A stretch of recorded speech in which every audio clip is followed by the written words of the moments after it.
ನಗರಾಭಿವೃದ್ಧಿ ಮೈಸೂರು ನಗರಾಭಿವೃದ್ಧಿಗೆ ಇವರು ಡಿನೋಟಿಫೈ ಮಾಡಿದ ಮೇಲೆ ಜಿಲ್ಲಾಧಿಕಾರಿಗಳಿಗೆ ಭೂ ಪರಿವರ್ತನೆ ಆದೇಶಕ್ಕೆ ಅಂತ ಹೇಳು ಯಾರು ಪಾರ್ವತಿಯವರ ಅಣ್ಣ ಮಲ್ಲಿಕಾರ್ಜುನ ಸ್ವಾಮಿ ಅರ್ಜಿ ಹಾಕ್ತಾರೆ. ಆ ಅರ್ಜಿಗೆ ಮೈಸೂರು ನಗರಾಭಿವೃದ್ಧಿ ಪ್ರಾಧಿಕಾರಕ್ಕೆ ಜಿಲ್ಲಾಧಿಕಾರಿಗಳ ಕಚೇರಿಯಿಂದ ಒಂದು ಪತ್ರ ಬರೀತಾರೆ. ಈ ಭೂಮಿನ ನೀವು ಭೂಸ್ವಾಧೀನ ಪಡಿಸ್ಕೊಂಡಿದ್ದೀರಾ ಇಲ್ಲವೋ ಅನ್ನೋದು ಒಂದು ಕ್ಲಾರಿಟಿ ಕೊಡಿ ಅಂತ ಹೇಳ್ಬಿಟ್ಟು. ಆ ಡೇಟು 3/8/98 ಇವರು ಇಲ್ಲಿಂದ ಒಂದು ಪತ್ರ ಬರೀತಾರೆ, ಜಿಲ್ಲಾಧಿಕಾರಿಗಳ ಕಚೇರಿಗೆ ಪತ್ರ ಬರೀತಾರೆ. ನಾವು ಈ ಭೂಮಿನ ಭೂಸ್ವಾಧೀನನೇ ಪಡಿಸ್ಕೊಂಡಿಲ್ಲ ಅಂತೇಳಿ ಪತ್ರ. ಆ ಪತ್ರವೂ ಸಹ ಕಾಣೆಯಾಗಿದೆ. ಹಾಗಾಗಿ ಇಷ್ಟೂ ಕಡತಗಳು ಇಲ್ಲಿಲ್ಲ. ಆದರೆ ಇದರಲ್ಲಿ ಒಂದು ಸ್ಕೀಮ್ ಫೈಲು ಸಿದ್ದರಾಮಯ್ಯವರು ಬಿಡುಗಡೆ ಮಾಡಿಲ್ಲ ಅಲ್ಲಿ. ಮತ್ತು ಅಲ್ಲಿಂದ ಒಂದು ಜಿಲ್ಲಾಧಿಕಾರಿಗಳಿಗೆ SLO ಸೆಕ್ಷನಿಂದ ವರದಿ ಕೊಟ್ಟಿರುವಂಥ ಲೆಟರ್ನ ಅವ್ರು ಬಿಡುಗಡೆ ಮಾಡಿ, ಇನ್ನು ಉಳಿಕೆ ಎಲ್ಲ ಪತ್ರಗಳನ್ನು ಸಹ ಸಿದ್ದರಾಮಯ್ಯವರು ಪ್ರೆಸ್ ಮೀಟಲ್ಲಿ ಬಿಡುಗಡೆ ಮಾಡಿದ್ದಾರೆ. ನನ್ನ ವಾದ ಇಷ್ಟು, ನನ್ನ ಒಂದು ಆಪಾದನೆ ಇಷ್ಟು.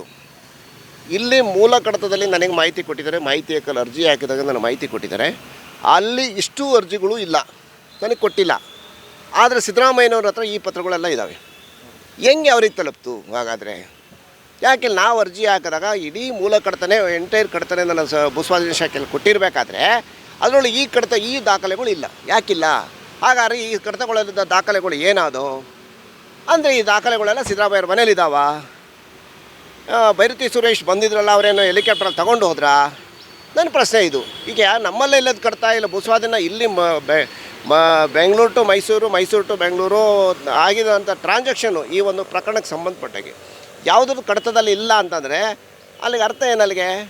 ಅಲ್ಲಿಗೆ ಕಡತನ ನಾಶ ಮಾಡಿದ್ದಾರೆ. ಆ ಪಾರ್ವತಿಯವರು ಕೊಟ್ಟಂಥ ಅರ್ಜಿನೂ ಸಹ ಮೂಲ ಅರ್ಜಿನೇ ಇಲ್ಲ, ಹಿಂದೆಗಡೆ ತಿದ್ದಿರೋದು ಇದು ಮಾಡಿರೋದು ಇರಬೇಕಾದ್ರೆ ಅಲ್ಲಿ ಮೂಲ ಅರ್ಜಿನ ಹಾಳು ಮಾಡಿ ಇವ್ರಿಗೆ ಬೇಕಾದಂಗೆ ಜೆರಾಕ್ಸ್ ಕಾಪಿ ಇಟ್ಟವ್ರೆ. ಹಾಗಾಗಿ ಇದ್ರ ಬಗ್ಗೆ ಸಂಪೂರ್ಣವಾಗಿ ತನಿಖೆ ಆಗಬೇಕು. ಮತ್ತು ಏನು ಪಾರ್ವತಿಯವರು 2014ರಲ್ಲಿ ಏನು ಅರ್ಜಿ ಕೊಡ್ತಾರೆ, ಆ ಕಡತನ ಅಂದಿನಿಂದ 2022ರಲ್ಲಿ ಇವರಿಗೇನು ಮಂಜೂರಾತಿ ಮಾಡ್ತಾರೆ 14 ನಿವೇಶನಗಳು, ಆ ಮಧ್ಯದಲ್ಲಿ ಎಷ್ಟೋ ಜನ ಅಧಿಕಾರಿಗಳು ಸಿಬ್ಬಂದಿಗಳು ಭೂಸ್ವಾಧೀನ ಶಾಖೆಯಲ್ಲಿ ಕೆಲಸ ಮಾಡಿದ್ದಾರೆ. ಅವ್ರ ವಿರುದ್ಧ ಎಲ್ಲರ ವಿರುದ್ಧನೂ ತನಿಖೆ ಆಗಬೇಕು. ಪ್ಲಸ್ ಅವ್ರ ವಿರುದ್ಧ ಯಾರು ತಪ್ಪಿತಸ್ಥರ ಕ್ರಮ ಆಗಬೇಕು, ಕ್ರಿಮಿನಲ್ ಪ್ರಕರಣ ದಾಖಬೇಕು. ಮತ್ತು ಭೂಸ್ವಾಧೀನ ಶಾಖೆಯಲ್ಲಿ ಇಲ್ಲದಂಥ ಕಡತ, ಸರ್ಕಾರಿ ಕಡತ, ಕಚೇರಿಯಲ್ಲಿ ಇಲ್ಲದೆ ಅಂಥ ಕಡತ ಸಿದ್ದರಾಮಯ್ಯವ್ರ ಕೈಯಲ್ಲಿ ಇರಬೇಕಾದ್ರೆ ದಾಖಲೆಗಳು ಅವ್ರಿಗೆ ಯಾರು ಕೊಟ್ಟರು ಅಂದರೆ ಸಿದ್ದರಾಮಯ್ಯವ್ರ ಮನೆಯಲ್ಲಿರಬೇಕು. ಸಿದ್ದರಾಮಯ್ಯನವರು ಸೇರಿಸ್ದಂಗೆ ಮೂಢ ಪ್ರಾಧಿಕಾರದಿಂದ ಕ್ರಿಮಿನಲ್ ಪ್ರಕರಣ ದಾಖಲು ಮಾಡಬೇಕು ಅನ್ನೋದು ನನ್ನ ವಾದ. ಹಾಗಾಗಿ ಇದನ್ನು ಉನ್ನತ ಮಟ್ಟದ ತನಿಖೆಗೆ ಆದೇಶ ಮಾಡಬೇಕು ಅಂತ ನಾನು ಮಾನ್ಯ ಮುಖ್ಯ ಕಾರ್ಯದರ್ಶಿಗೆ, DC ಅವರಿಗೆ, ಮಾನ್ಯ ಮೂಢ ಆಯುಕ್ತರಿಗೆ, ಮೂಢ ಅಧ್ಯಕ್ಷರಿಗೆ, ಭೂಸ್ವಾಧೀನ ಶಾಖೆ SLO ಅವರಿಗೆ ಮತ್ತು ಕಾರ್ಯದರ್ಶಿಯವರಿಗೂ ದೂರು ಕೊಟ್ಟಿದ್ದೀನಿ. ಇವತ್ತು ಮುಂದೆ ಇವರೇನಾದರೂ ಅವ್ರ ವಿರುದ್ಧ ಕ್ರಮ ತೊಗೊಂಡು, ಅಧಿಕಾರಿಗಳು ಯಾರು ತಪ್ಪಿತಸ್ಥರು ಕ್ರಮ ತೊಗೊಂಡು ಆ ಕಡತ ಎಲ್ಲೋಗಿದೆ, ನಾಶ ಯಾರು ಮಾಡಿದ್ರು ಅಂತ ಫೈಂಡ್ ಔಟ್ ಮಾಡಿಲ್ಲ ಅಂದರೆ, ಈಗ ಯಾರ ಮೇಲೆ ಇಂಡಿವಿಜುವಲ್ ನೇಮಲ್ಲಿ ನಾನು ಅರ್ಜಿ ಕೊಟ್ಟಿದ್ದೀನಿ ಅವರೆಲ್ಲರ ವಿರುದ್ಧ ನಾನು ಕ್ರಿಮಿನಲ್ ಕೇಸ ಕೋರ್ಟಲ್ಲಿ ಬೆಕ್ ಮಾಡ್ತೀನಿ.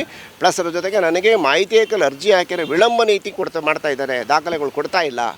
ಇದನ್ನೆಲ್ಲನೂ ಸಹ ನಾನು ನೆಕ್ಸ್ಟು ಘನ ನ್ಯಾಯಾಲಯಕ್ಕೆ, ಅದಕ್ಕೋಸ್ಕರ ನಾನು ನ್ಯಾಯಾಲಯದಲ್ಲೇ ದೂರು ದಾಖಲು, ಈ ಪ್ರಕರಣಕ್ಕೆ ನ್ಯಾಯಾಲಯದ ದೂರು ದಾಖಲು ಮಾಡೋದು ತಡವಾಗ್ತಾಯಿದೆ. ಹಾಗಾಗಿ ಇನ್ನು ಮುಂದೆ ನೆಕ್ಸ್ಟ್ ನಾನು ಆ ನ್ಯಾಯಾಲಯದಲ್ಲಿ, ಘನ ನ್ಯಾಯಾಲಯದಲ್ಲಿ ಗಮನಕ್ಕೂ ಸಹ ಈ ವಿಷಯನೂ ತರ್ತೀನಿ. ಕೆಸರೆ ಗ್ರಾಮದ ಸರ್ವೆ ನಂಬರ್ 464 ಶ್ರೀಮತಿ ಪಾರ್ವತಿ ಸಿದ್ದರಾಮಯ್ಯನವರ ಆಸ್ತಿಗೆ ಸಂಬಂಧಪಟ್ಟಂತೆ ಮೈಸೂರು ನಗರಾಭಿವೃದ್ಧಿ ಪ್ರಾಧಿಕಾರಕ್ಕೆ 23/6/2014ರಂದು ಶ್ರೀಮತಿ ಪಾರ್ವತಿಯವರು ಮೂಲ ಪ್ರಾಧಿಕಾರ ನನ್ನ ಭೂಮಿಯನ್ನು ನಮ್ಮ ಅನುಮತಿ ಇಲ್ಲದಲೇ ಮತ್ತು ನಮ್ಮ ಭೂಮಿಯನ್ನು ಭೂಸ್ವಾಧೀನಪಡಿಸಿಕೊಳ್ಳದೆ ಭೂಸ್ವಾಧೀನ ಕೈಬಿಟ್ಟಂತಹ ಲ್ಯಾಂಡನ್ನು ನೀವು ಉಪಯೋಗಿಸ್ಕೊಂಡಿದ್ದೀರಾ, ನಮಗೆ ನಮ್ಮದು ಭೂ ಪರಿವರ್ತನೆ ಆಗಿದೆ ನಮ್ಮ ಭೂಮಿ, ಹಾಗಾಗಿ ಅದಕ್ಕೆ ಬದಲಿಯಾಗಿ ಅಷ್ಟೇ ವಿಸ್ತೀರ್ಣದ ನಿವೇಶನ ಜಮೀನು ಕೊಡಿ ಅಂತ ಹೇಳ್ಬಿಟ್ಟು ಒಂದು ದೂರು ಅರ್ಜಿ ಕೊಡ್ತಾರೆ. ಆ ಅರ್ಜಿ ಕಾಲಮ್ ಲಾಸ್ಟಲ್ಲಿ 2ನೇ ಪೇಜಲ್ಲಿ ಆ ಅರ್ಜಿಯ ಮೂಲ ಅರ್ಜಿನೇ ಮೈಸೂರು ನಗರಾಭಿವೃದ್ಧಿ ಪ್ರಾಧಿಕಾರದಲ್ಲಿ ಇಲ್ಲ. ಅವರು ಕೊಟ್ಟಂತಹ ಮೂಲ ಅರ್ಜಿ ಬದಲಾಗಿ ಆ ಅರ್ಜಿಯ 2ನೇ ಪುಟದಲ್ಲಿ ತಿದ್ದುಪಡಿಯಾದ ರೀತಿ ಕಂಡಿರುತ್ತೆ. ಅದು ಈಗ ಬೆಳಿಗ್ಗೆಯಿಂದಲೂ ಇವತ್ತು ದೃಶ್ಯ ಮಾಧ್ಯಮಗಳಲ್ಲಿ ಮತ್ತು ಪತ್ರಿಕೆಗಳಲ್ಲಿ ಬಂದಿದೆ.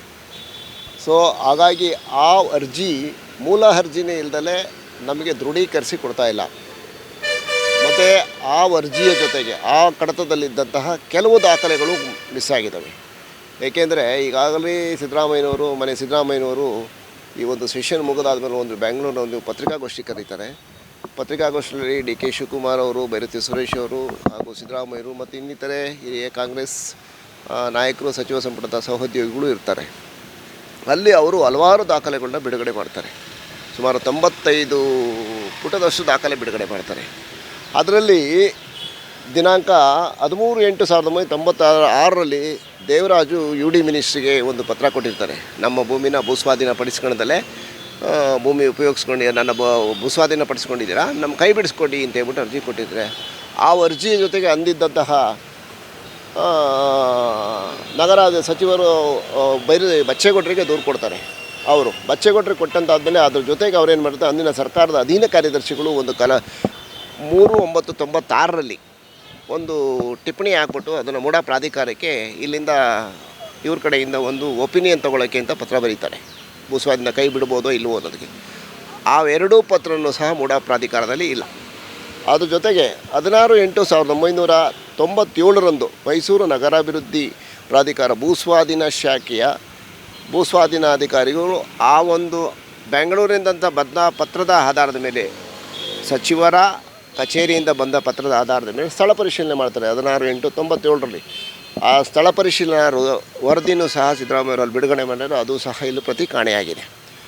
30/8/1997ರಂದು ಕಾರ್ಯದರ್ಶಿಯವರು ನಗರಾಭಿವೃದ್ಧಿ ಇಲಾಖೆ, ಕರ್ನಾಟಕ ಸರ್ಕಾರ, ಬೆಂಗಳೂರವರು ಆಯುಕ್ತರು, ಮೈಸೂರು ನಗರಾಭಿವೃದ್ಧಿ ಪ್ರಾಧಿಕಾರ ಅಂದಿನ ಆಯುಕ್ತರು ಬರೆದಿರುವ ಪತ್ರ. ಅಂದರೆ ಅದಕ್ಕೆ ಇಲ್ಲಿಂದ ಕಮಿಷನರು ರಿಪ್ಲೈ ಕೊಡ್ತಾರೆ ಅಲ್ಲಿಗೆ ಬ್ಯಾಂಗ್ಳೂರಿಗೆ. ಸೊ ಆ ಪತ್ರನೂ ಸಹ ಇಲ್ಲಿ ದಾಖಲೆಯಲ್ಲಿಲ್ಲ. ಅಲ್ಲಿ ಮಾತ್ರ ಇದೆ, ಇಲ್ಲಿ ಸಿದ್ದರಾಮಯ್ಯರು ಬಿಡುಗಡೆ ಮಾಡಿರೋ ಪತ್ರದಲ್ಲಿ. ಮತ್ತು ದೇವನೂರು ಬಡಾವಣೆಯ ಸರ್ಕಾರ ಬಡಾವಣೆ ರಚನೆ ಮಾಡೋದಕ್ಕಿಂತ ಮುಂಚೆ ಒಂದು ಸ್ಕೀಮ್ ಅಂತ ಮಾಡ್ತದೆ. ಆ ಸ್ಕೀಮು ಸರ್ಕಾರದ ಅನುಮತಿ ತೊಗೋಬೇಕು. ಎಷ್ಟು ಕೋಟಿ ಖರ್ಚಾಗುತ್ತೆ, ಏನೇನು ಮಾಡ್ತೀವಿ, ಎಷ್ಟು ಎಕರೆನ ಭೂಸ್ವಾಧೀನ ಮಾಡ್ಕೋತೀವಿ, ಎಲ್ಲದು ಸ್ಕೀಮ್ ಅಪ್ರೂವಲ್ ಫೈಲ್ ಇರುತ್ತೆ. ಅದ್ರ ಜೊತೆಗೆ ಮೂಲ ಬಡಾವಣೆಯ ದೇವನೂರು 3ನೇ ಹಂತದ ದೇವನೂರು ಬಡಾವಣೆಯ ನಿರ್ಮಾಣ ಮಾಡೋದಕ್ಕಿಂತ ಒಂದು ಲೇಔಟ್ ಪ್ಲ್ಯಾನ್ ಮಾಡ್ತಾರೆ. ಆ ಲೇಔಟ್ ಪ್ಲ್ಯಾನು ಸಹ ಇಲ್ಲಿ ಮೂಲ ಸಿಗ್ತಾ ಇಲ್ಲ.